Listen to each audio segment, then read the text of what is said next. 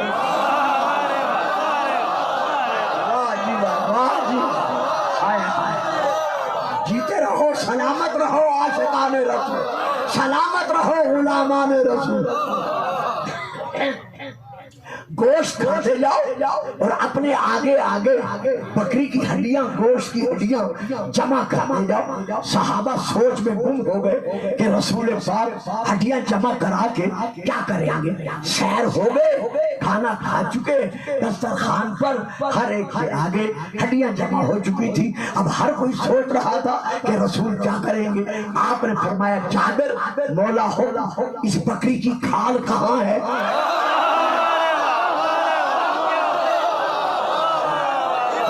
بولو، جن کے دل میں عشق رسول ہے وہ بولو۔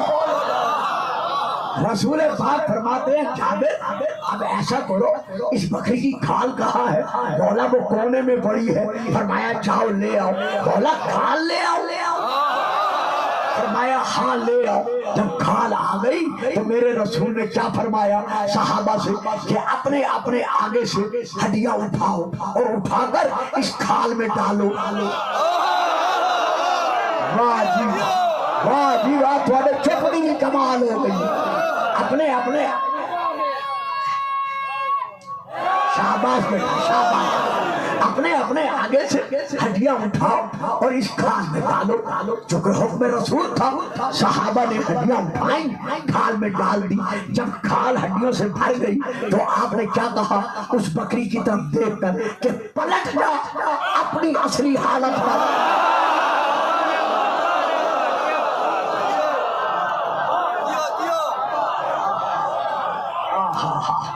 پلٹ جا اپنی اصلی حالت پر۔ اب وہ تو ہڈیاں تھی اور تو کچھ تھا نہیں، گوشت تو کھایا جا چکا تھا۔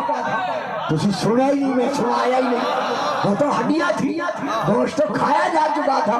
رسول نے فرمایا پلٹ جا اپنی اصلی حالت پر۔ صرف گوشت، صرف ہڈیوں سے نہیں کہا، پوری بکری سے کہا کہ جہاں جہاں جگ موجود تھا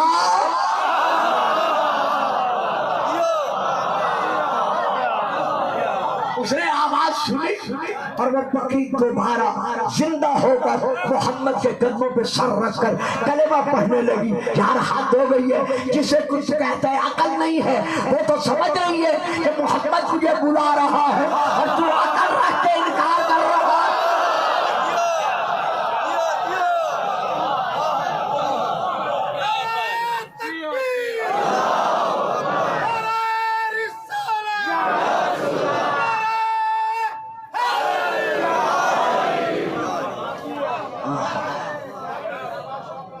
یہاں سے لے کر آپ سے لے کر عزیز سے لے کر شادی سے لے کر آخر تک جتنے غلامان رسول کھڑے ہیں، بلا تفریق و مذہب و ملت گلفام پھر فکرہ دے رہا ہے جس کے لیے بڑی توجہ کی ضرورت ہے۔ عام ذہن میرا یہ فکرہ نہیں سمجھ سکے گا۔ جناب ابراہیم نے ان پرندوں کو زندہ کیا جن کا گوشت بصورت قیمہ موجود تھا۔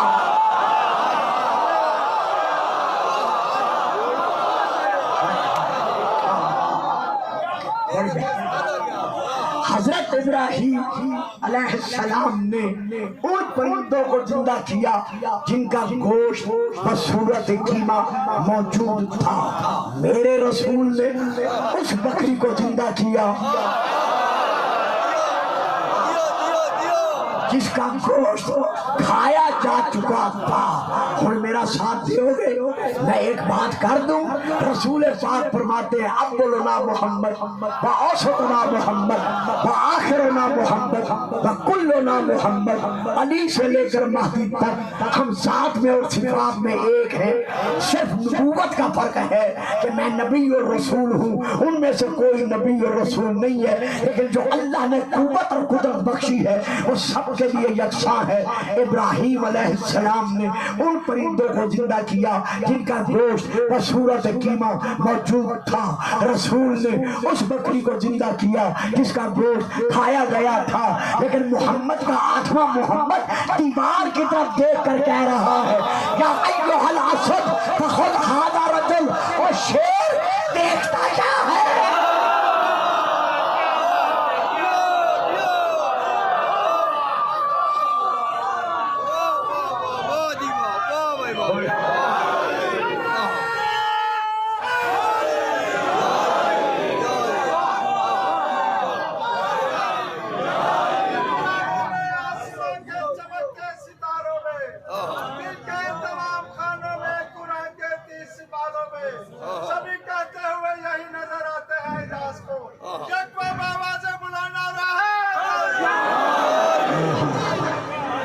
تو جو نبی کا آٹھواں وزیر تصویر کو آواز سنا سکتا ہے, واہ صاحب یہی تو بات میں نے دینی تھی. سوئی کے دھاگے سے نکلی ہوئی تصویر کو جس رسول کا آٹھواں وزیر آواز سنا سکتا ہے اور سنا رہا ہے, تو وہ رسول اپنے پیارے پیارے صحابہ کو آواز نہیں سنا سکتا؟ نہیں, اس نے سنی ہے, لیکن ختم اللہ علی قلوبہم کے مصداق نہ کل سمجھے نہ آج.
کہ جب آپ نعرہ تکبیر لگاتے ہیں نا تو یہ آواز آپ کی عرش اعظم سے پہنچتی ہے, اور رسول کا جب نعرہ لگاتے ہیں جیسے اللہ سن رہا ہے ایسے رسول سن رہا ہے. جب نعرہ حیدری لگاتے ہیں تو وہ مولا علی بھی ویسے سن رہے ہیں, تو جیسے وہ سن رہے ہیں ویسے ان کے غلام بھی سن رہے ہیں کہ ان کے غلاموں کا فریضہ یہ ہے اور اللہ کے بندوں پر حق اللہ کا یہ ہے کہ اس ذکر کو جاری و ساری رکھنے کے لیے جو وسائل مادیہ اور روحانیہ کی ضرورت ہے وہ ہمیشہ اسی طرح پر جاری و ساری رہے. اگر یہ وسائل نہیں ہوں گے تو یہ ذکر کیسے سنا جائے گا, یہ ذکر کیسے ادا ہوگا, سمجھنے والے کیسے سمجھیں گے اور درس دینے والے کیسے سمجھیں گے اور درس لیں گے. تو اس ذکر کو جو چاہتا ہے کہ جاری و ساری رہے اب اس کا ہاتھ جیب میں جاری رہے تاکہ یہ ذکر کو جاری رکھنے کا وسیلہ بن سکے. ان تمام قرآنی اور تاریخی تفسیری واقعات کے تحت جو کچھ میں نے جواباً عرض کیا ہے اس کا جو مکمل طور پر کاملاً طور پر اکمل طور پر جواب ہے وہ یہ ہے کہ ہمارے رسول پاک سراپا معجزات تھے. میری بات سمجھ میں آ گئی؟ اب میں نے دامن سمیٹ لیا ہے, جو وقت نہیں رہا. ہمارے رسول پاک سراپن معجزات تھے، اور اسی لیے اللہ نے قرآن میں ارشاد فرمایا قد جاءکم برہان من ربکم وانزلنا الیکم نورا مبینا، ہم نے تمہاری طرف ایک برہان بھیجا اور اس کے ساتھ ساتھ ہم نے ایک نور منور تمہاری طرف نازل کیا۔ اب وہ برہان کون سا ہے اس پہ تقریر نہیں ہو سکے گی، اس وقت زندگی رہی اور آپ میں حاضر ہو سکا تو انشاءاللہ کل میں اسے یہی برہان سے لے کے چلوں گا۔ عربی لغت کی کتابوں میں سے ایک کتاب ہے ہماری لغت کی، علماء جانتے ہیں، بچے معاف کریں گے جو نام مجھے لینا پڑتا ہے، اس کا نام ہے التحقیق، عربی میں ہے، اور یہ ہماری جیسے لسان العرب ہے، المنجد ہے، اور ہے بہت ہے، یہ بڑی مستند ہماری لغت کی کتاب ہے عربی میں التحقیق۔ اس میں یہ درج ہے کہ برہان کسے کہتے ہیں؟ روشن، صاف، واضح اور محسوس ہونے والے معجزات کو کہا جاتا ہے برہان۔ تو ہمارے رسول پاک سراپا معجزہ ہیں، تو یہ اعتراض کرنا کہ حضرت رسول پاک نے یہ آواز کیسے پہنچا دی، تو یہ اعتراض کرنے سے پہلے یہ دیکھنا پڑے گا کہ کربلا کے میدان میں کم از کم کتنا اجتماع تھا۔ شیعہ سنی تاریخ کے مطابق جو دونوں کے ہاں لکھی گئی ہے 60,000 کم از کم، اس کے علاوہ 6 لاکھ، اس کے علاوہ 9 لاکھ، لیکن اہل سنت کے ہاں جو تسلیم کی گئی ہے تعداد وہ ہے کم از کم 60,000۔ حضرت امام حسین علیہ السلام نے یوم عاشور 7 خطبے پڑھے ہیں، بات سمجھ میں آ رہی ہے؟ باقی تمام تر افواج یزیدی کے ساتھ گفتگو کے ساتھ ساتھ امام نے 7 خطبے پڑھے ہیں، اور ان 7 خطبوں میں یزیدیوں کو تعارف کرایا ہے کہ کل یہ نہ کہنا کہ ہمیں علم نہ تھا کہ حسین کون ہے۔ تو امام پاک نے 7 خطبے میرے بیٹوں، میرے بھائیوں، میرے بزرگوں، میرے عزیزوں پڑھے ہیں، تو کم از کم 60,000 تو تھے۔ تو امام نے وہ خطبے ان کے کانوں تک اپنی آواز پہنچائی۔ دیکھو میں آپ کو کہاں لے آیا اور آپ کس طرح گم ہو گئے۔ امام نے اپنی آواز ان کے کانوں تک پہنچائی۔ اب کوئی مادی وسیلہ نہ تھا، کوئی آواز پہنچانے کا مادی آلہ نہ تھا، کوئی ذریعہ نہ تھا، امام نے آواز پہنچائی۔ تو جو رسول کی زبان چوسنے والا حسین اپنی آواز پہنچا سکتا ہے تو پھر خود رسول اپنی آواز کیسے نہیں پہنچا سکتے؟ اور یہ کلمات امام سب کو یاد ہے شیعہ سنی کو کہ امام نے کئی مرتبہ آواز استغاثہ بلند کیا، حل من ناصر ینصرنا، ہے کوئی ایسا جو ہماری امداد کرے؟ تو کتب میں موجود ہے کہ جو امام کے یار و انصار، آپ کے رشتہ دار قریبی شہید ہو چکے تھے، ان کی گردنوں سے زبانوں سے آواز آئی کہ زہرا کا لال ہم حاضر ہیں اگر چاہے تو۔ یہ ہے اس گھرانے کا مقام اعجازی جسے ہم سمجھ نہیں سکتے۔ تو کربلا کے میدان میں جہاں اور قربانیاں ہمارے سامنے ہیں، کہ جنہوں نے کس طرح اسلام کی آبیاری کے لیے اپنے سر پر سے جدا کرائے، اور کتنا بڑا کلیجہ ہے ان ماؤں کا کہ جنہوں نے اپنی گود کے پالے ہوئے شہزادوں کو خود موت کا دولہا بنا کر مرحبا اجرکم اللہ میدان کی طرف روانہ کیا ہے۔ آج جس شہید کربلا کی شبیہ کے اعتبار سے، شبیہ تابوت کے اعتبار سے ہم نے غم منانا ہے، یہاں پر ماتم کرنا ہے، وہ اس باپ کا بیٹا ہے، باپ کا کلیجہ ٹکڑے ٹکڑے ہوا۔ سبحان اللہ سبحان اللہ سبحان اللہ۔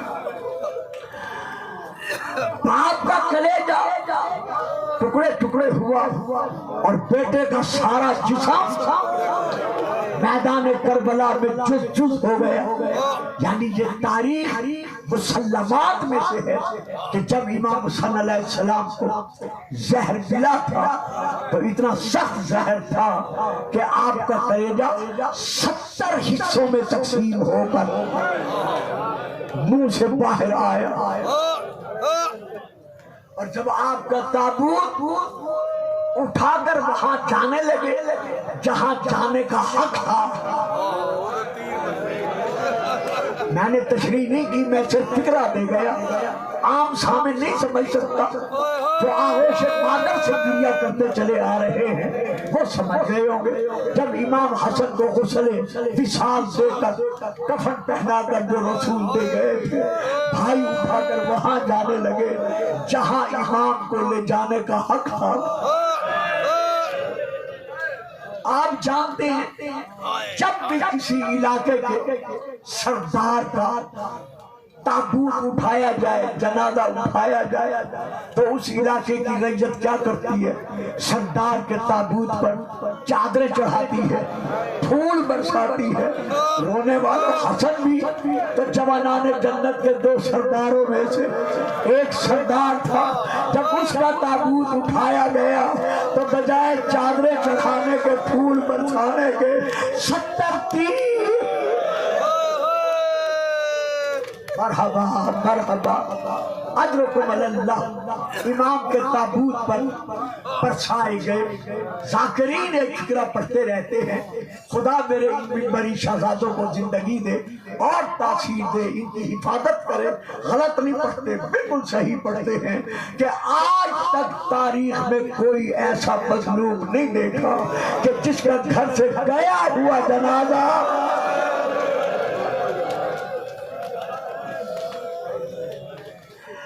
قبرستان سے پھر واپس آیا ہو۔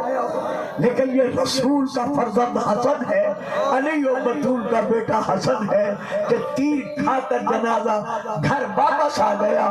میں کہتا ہوں مولا حسن پھر بھی آپ کی بڑی اچھی قسمت تھی، جب آپ کا تابوت گھر میں آیا آپ کی بہنوں نے آپ کے جسم سے تیر نکال دے لیے، لیکن ہائے کربلا،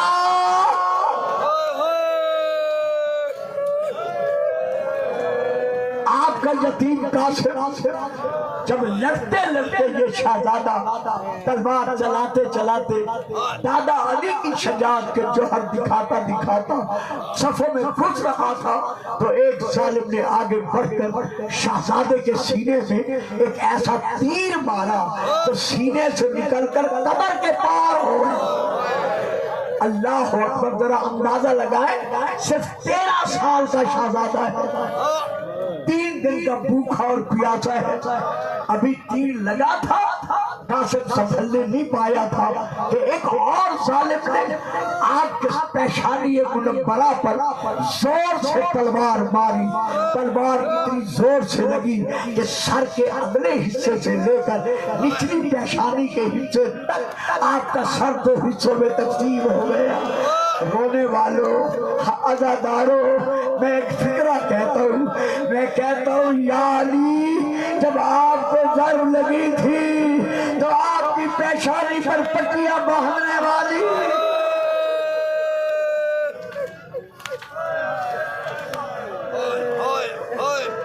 اللہ اکبر اللہ اکبر. آپ کی اولاد موجود تھی, آپ کی شہزادیوں نے گھر میں آپ کے زخم پر پٹی باندھی, لیکن کیا کرے یہ 13 سال کا قاسم, اوپر سے لے کر نیچے پیشانی تک پیشانی پھٹ گئی ہے, در 2 حصوں میں تقسیم ہو گیا سر, پٹیاں باندھنے والا کوئی نہیں ہے. اب یہ شہزادہ کبھی دائیں جھکا کبھی بائیں جھکا. خدا ہر ماں کو اپنے بیٹے کو دولہا بنانے کی حسرت پوری کرنے کی توفیق عطا فرمائے. میری ماں بہنوں, ام فرما کا دولہا لٹ رہا تھا,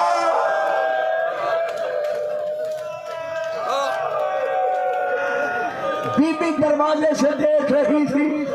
ایک اور ظالم نے جب سر پہ گرز مارا, گرز کا لگنا تھا, اب قاسم زین پر بیٹھ نہیں سکا بلکہ گرز کھا کر زین سے زمین کی طرف آیا, کیونکہ صرف 13 سال کا تھا. آپ کے دونوں پاؤں رکاب میں پورے نہیں آ سکتے تھے. جیسے گرنے لگا, گھوڑے کی ایک رکاب میں آپ کا پاؤں لٹک کر رہ گیا. جب پاؤں لٹک کر رہا, عزاداروں جدھر جدھر گھوڑا پھرتا رہا. قاسم کا سر زمین سے ٹکراتا رہا. کسی نے تیر مارا, کسی نے نیزہ مارا, کسی نے پتھر مارا. اسی حالت میں کہا, چچا میرا آخری چلا. حسین سڑپ کر پہنچے. جب میرے پولا پہنچے, آپ نے فوجوں کو ہٹایا تاکہ قاسم کا لاشا اٹھاؤں, لیکن قاسم کا لاشا تو تقسیم ہو چکا تھا. امام نے دیکھا ایک برقع پوش کوئی شخصیت ہے جو رو بھی رہی ہے, اور میدان میں سے کہیں کہیں سے قاسم کی لاش کا کوئی حصہ, کہیں سے کوئی ٹکڑا, کہیں سے کوئی جس اٹھا کے جمع بھی کر رہی ہے.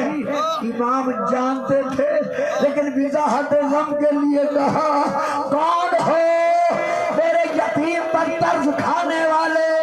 اس روح نے پکار کر کہا, اور میرا غریب کربلا بھیا, اور میرا مظلوم کربلا بھیا, اور میرا حسین, میں جنت البقیع چھوڑ کر تیرا سما گیا ہوں. ماتم قاسم, ماتم شہید, ماتم قاسم.